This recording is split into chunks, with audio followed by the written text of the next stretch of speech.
Hey guys, I promise this is the last time you'll see me do this, but unfortunately my family came down and I totally forgot about taking family pictures today and yesterday. So this is the final thing I'll use 2024. It was another solid video. And we'll use it. It'll be another short one. After this, I'm knocking out two if I have to stay up later in the night to make sure we're back on 2021 reviewing newish movies. Thank you all for your patience. Take care and enjoy the video. Peace. So today we are discussing Overlord. Now, this movie was really well made. It's produced by J.J. Abrams, and before anybody asks, no, it is not a tie to the Cloverfield.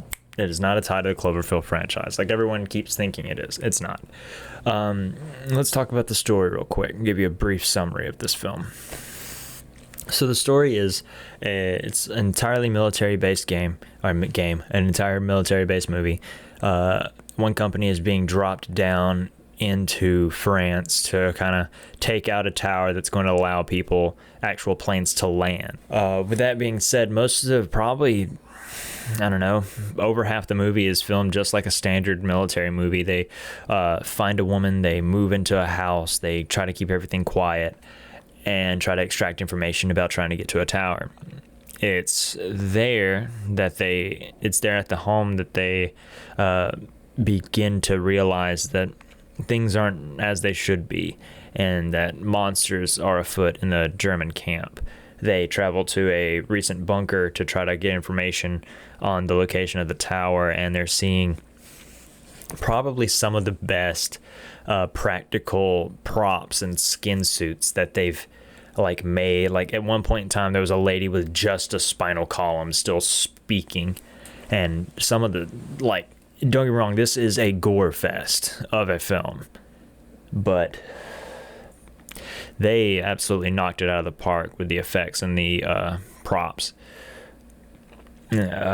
So the story on this is really good. This doesn't really come up to me as a horror film, though. It's more of an action horror, if you will, or an action thriller. So story itself on its own merits is probably about a 7. I enjoyed this film. It was all right. The threat on this film, you don't really get to see much of it. There's only 2 known threats of this kind, really. So the threat's not really much to me personally. So it's probably about a 6 because I'd want to give it as much credit as possible for how good the props are in this film, and the dialogue in the story is fantastic. Like it sounds like people would actually talk to each other. So threat was that. Rewatchable, I think it's rewatchable just to see how much they were able to do with a $30 million budget.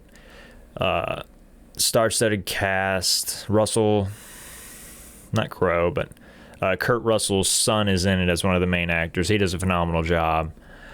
So yeah, it's rewatchable just to see the effects that they were able to pull off of that budget.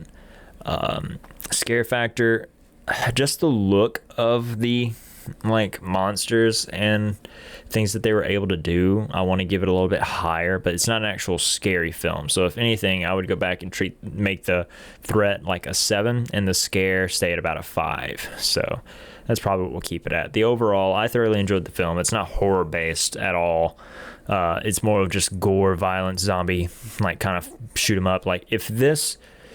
If this movie was released during Call of Duty Zombies being so hyped up, this would have broken every box office record known to man. Or if they would have put the title Wolfenstein on it, equally would have made it. Story for this probably 6.5 to a 7 for me. I enjoyed the film. It was crazy. J.J. Abrams threw as much money as he needed to at the right locations.